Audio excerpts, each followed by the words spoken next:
From Hovis's HEMI Hideout in Brookshire, Texas, it's the InWheelTime Car Talk Show. Better late than never. Had you fooled, huh? Coming up, we're going to talk a little bit about the Mecum auction. We had planned on having Brianne Poland on the line with us, but unfortunately, we didn't bring the right equipment to be able to do that. Our fault, shame on us. Sorry, Brianne. Jeff is going to bring us some car culture, and we're going to have the Overlook Mopar muscle car of the 1970s. Then, Mr. Mars. Have you recovered from your heart attack yet? Not yet. Not yet. Mr. Mars is going to review the 2025 Infiniti QX80. Howdy, along with Mike Out of This World Mars. We always need more Jeff Dziekan. Chief Engineer David Ainsley. I'm Don Armstrong. So glad that you could join us today from the HEMI Hideout in Brookshire, Texas. And that's what we are going to talk about throughout the show. But we're going to try to make this a little bit different for you in the fact that we are also going to feature Hovis's Mopar collection here at the HEMI Hideout, because I have not seen all the cars, and gosh, as long as we've been coming out here, 10 years. When the Hideout first opened, and John will fill us in on all this, but when it first opened several years ago, we came out, and it looked a lot different than it does today. Mm-hmm. And you can see by our camera shot out here that it's quite full of a lot of neon signs. Also some porcelain signs, but mainly neon signs, because John has decided to fill it up with lots of neon signs. And also, this is an open house out here today, as I mentioned earlier, and $10 per person to get in. No children under 12. It's cash money only. And John matches that $10 per person to the charities out here in Brookshire. So now that we got all that out of the way, continuing on with the HEMI Hideout story. So the reason that there aren't all the cars in here, because it needed to make room for some tables and chairs, because we have Lupe Tortilla. The truck is out there. The truck is out there. So breakfast tacos are available for purchase. And there's also a club coming. I think the Northside Mustang Club is going to get here. Mm-hmm. And it's an open house for everybody else, too. And that means you. So we'll be here till noonish, 30ish, something like that today. Yeah, maybe through Tuesday. Oh, God, I can't do that, but we'll try anyway. We're sorry a little bit late getting on this morning because we've had some equipment issues. Technical difficulty? Is that your stupid computer that did all that? Yeah, we were on the wrong setting for all the settings that we have to set. Okay. Mm-hmm. And I think that we should set it up so that when we set up, we don't have to set up so many settings on the future. Yeah, theoretically. Yeah. Well, we try to do this little test at about 30 minutes before the show starts in earnest. Well, that's remember when Ernest, don't you? Yeah, fun of any glitches. He just left. Ernest. In Ernest fact, our board is empty now, yeah, too. Exactly.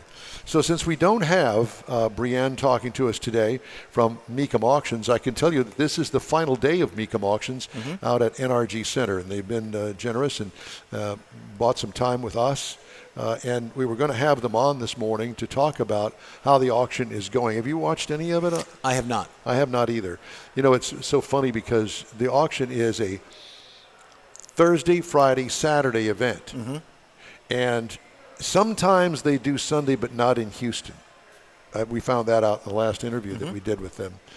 And so usually Sunday is the big day. Yeah. And we always watch Mecum Auction as it's been recorded, and we get to play back after it's over with because I'm not available on Thursday. Yeah, and we didn't attend this year, a live walkthrough or whatever there this year, so a little different. But anyway, you can always go to mecumauctions.com and get the latest, and actually get a live feed from there, I think, as well. Mm-hmm. But that's going on at NRG Center most of the day today.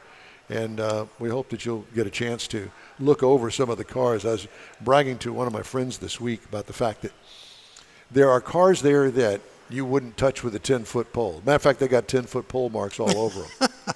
But there are some other cars there that are really choice cars. Mm-hmm. And they go through, I can't afford that. Oh, you don't cut yourself short. Yeah. Because, raise that hand. Get that bid in. Well, not only, but everybody thinks that, okay, well, where's the bidding going to start on that $50,000 car? Well, it's not going to be $50,000. It could be 10. it could be 60. Yes, and I've known some people that have bought some real bargains there. They turned out to be really nice cars. And I think, don't they do it the first opening day is generally not the premium or the high-end exotics. They kind of go through the inventory of the lesser value and up to the time they get the primary. Yeah. And it's a fun event. It's a car show within an auction. That's the way I've always looked at it. And you can people watch, too. It's a big car show. It's a big car show, and all the cars are going home with somebody. Yeah. And they're not necessarily the owner. Well, there's a butt for every seat. Is that what they call it? I don't know. I've never heard that before. Butt for every seat. Or every seat for a butt, something like that. Okay. Check your butts. That's it. Yeah. It could be a Tarryton. Could be. It could be a Camel or how about an Old Gold? Old Gold. Okay, you're talking about. I got you. The filtered kind. Got to keep up. I'm still 11 minutes behind, so. Yeah, well, we are this morning, and we're going to have to try to make up some time. All right, let's hurry through this. All right. Well, as a matter of fact, I'll tell you what we're going to do because we need to get back onto time, and we're going to do that right now, as a matter of fact, because just ahead, Mr. Mars is going to review his 2025 Infiniti QX80, whether he wants to or not. All right. Along with Jeff's car culture, and the feature about most overlooked Mopar muscle is still ahead. Yep. The InWheelTime Car Talk Show continues in just a couple of minutes. You've waited all winter, and it's finally here. The Tailpipes and Tacos Spring Cruise In. It's been a while, but the popular Tailpipes and Tacos Cruise In returns to the Lupi Tortilla Tex-Mex in Katy, Saturday, April 19th. Make any donation to Shirley's Kids and get a free breakfast taco. There'll be mimosas and Bloody Marys, too. Get to the best cruise in of the year. Tailpipes and Tacos, Saturday, April 19th, 8 to 11 a.m. Cruise in, make a donation of any amount, and grab a free Lupi Tortilla breakfast taco. Tailpipes and Tacos only happens at the Lupi Tortilla Tex-Mex in Katy, 703 West Grand Parkway at Kingsland Boulevard, just south of the Katy Freeway. Join the car camaraderie, and your car will automatically compete for one of 3 chili pepper trophies at no charge. Spring is here, and what better way to celebrate than with a free taco at Tailpipes and Tacos, Saturday, April 19th, 8 to 11 a.m. The InWheelTime Car Talk Show will be there too. We hope to see you then. Come on out. You own a car you love. Well, why not let Gulf Coast Auto Shield protect it? Houstonian John Gray invites you to his state-of-the-art facility to introduce you to his specialist team of auto enthusiasts. We promise you'll be impressed. Whether you're looking to massage your original paint to a like-new appearance, apply a ceramic coating, install a paint protection film, nano-ceramic window tint, or new windshield protection called ExoShield, Gulf Coast Auto Shield is where Houston's car people go. Curbed your wheels? Instead of buying new, why not have them repaired?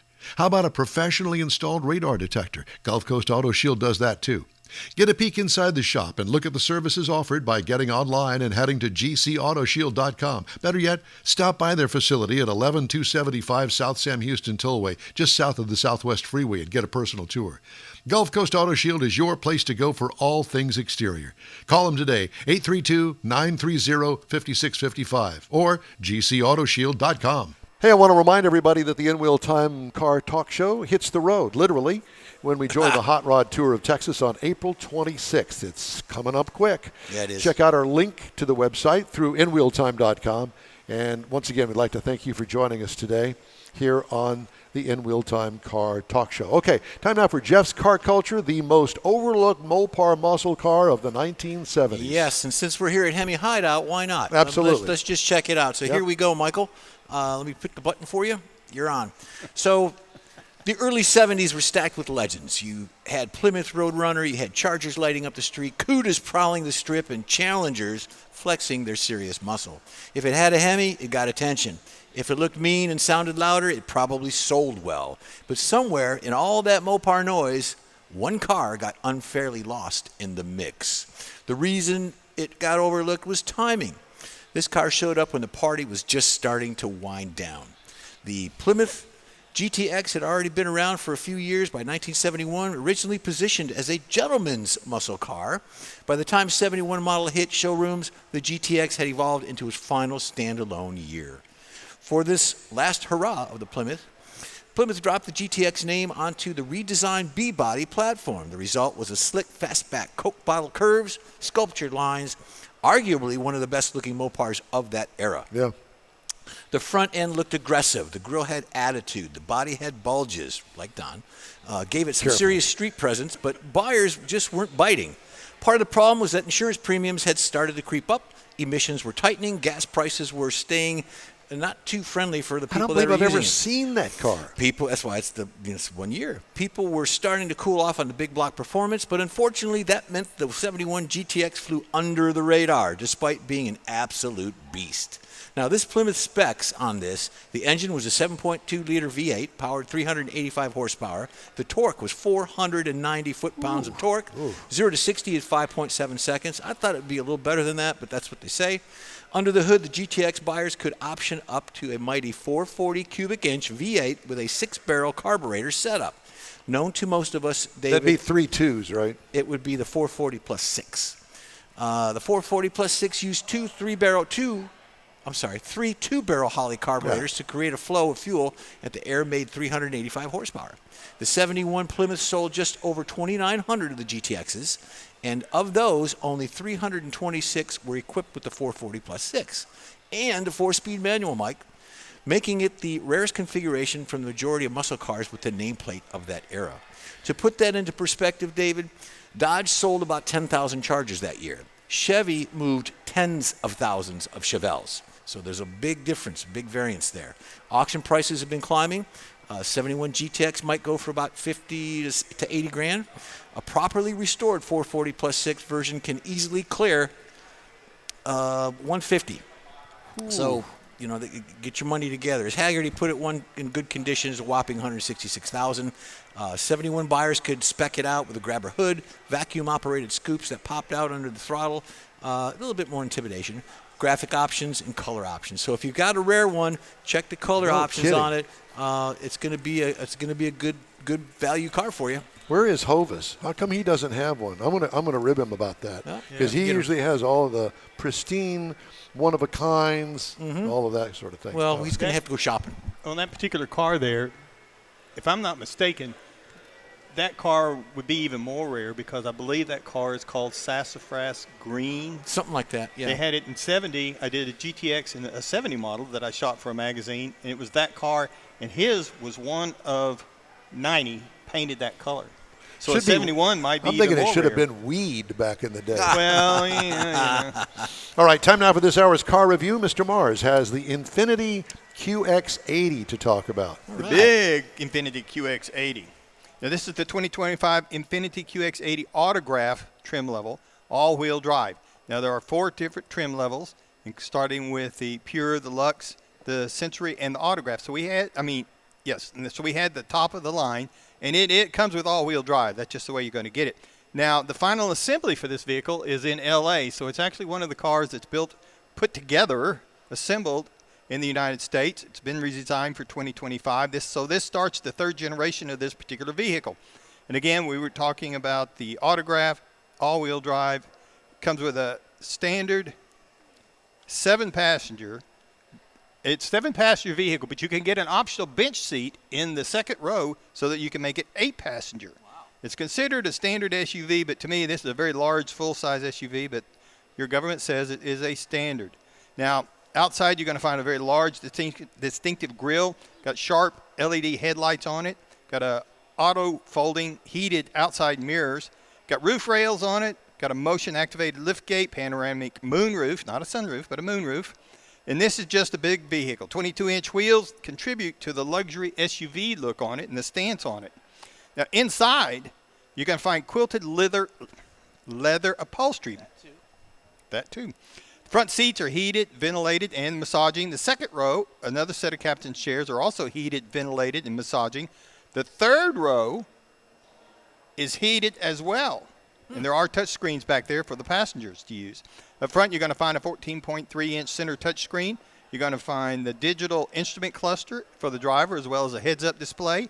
And it's got that digital rear view mirror that I think just about everybody ought to go to. Just a much nicer view of what's behind you, even with a lot of people in the back. I like it. Technology, it's wireless phone charger. Got a Google Apps in it, which gave me some issues because I like Apple CarPlay and I had to adapt not very well. Android Auto. Now, it did have the 24 speaker you and your clips. Apple. Yeah. 24 speaker clips audio system. Now, that meant that in the headrest, it's got 2 speakers, one on each side of the driver's head. And it's very nice when you're talking on the phone because it puts that phone conversation much easier to hear. But you still ignore them anyway like you do us here on the show. Well, but he's got you blocked. Yeah, you're just blocked. The worst part is it's so much bigger to put that in there. It's already a big headrest. It's bigger. If you're trying to look to your side, like we were taught to drive that way, look back, you can't old. see. Has anybody told you that? Yeah. Not in the last 5 minutes. The other thing we had, I wanted to point out, we had the optional umbrella holder at $355. Yes. Dang. $355. Here, hold this. Yeah. Up under the hood, we had a 3.5-liter V6 twin turbo, which is the only engine that's available. Mm-hmm. Up to, because it's a variable compression on the turbo, it's up to 450 horsepower, 516 pound-feet of torque, backed by a 9-speed automatic. So this vehicle can tow up to 8,500 pounds.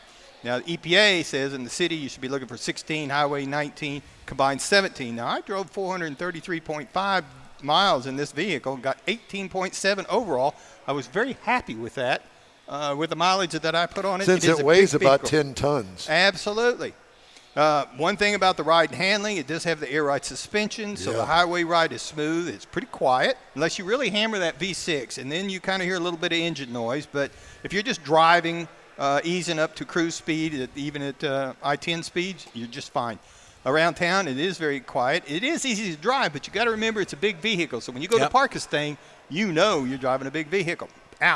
Base model price, $82,450. Whoa, but just wait, just hold on. Base trim price, $109,900. And the price? And the as-tested price with a $355 optional umbrella holder is $113,965. Yeah, I don't want the umbrella holder. Pocket change. Take out $100,000. And you know what? They've got people right out there in the driveway here at the HEMI Hideout taking that money right now. They're waiting for it. One of them just fainted. Now, some people may be looking at other things like the Cadillac Escalade that starts at $88,100. Yeah. The Lincoln Navigator starts at $99,995, which surprised me.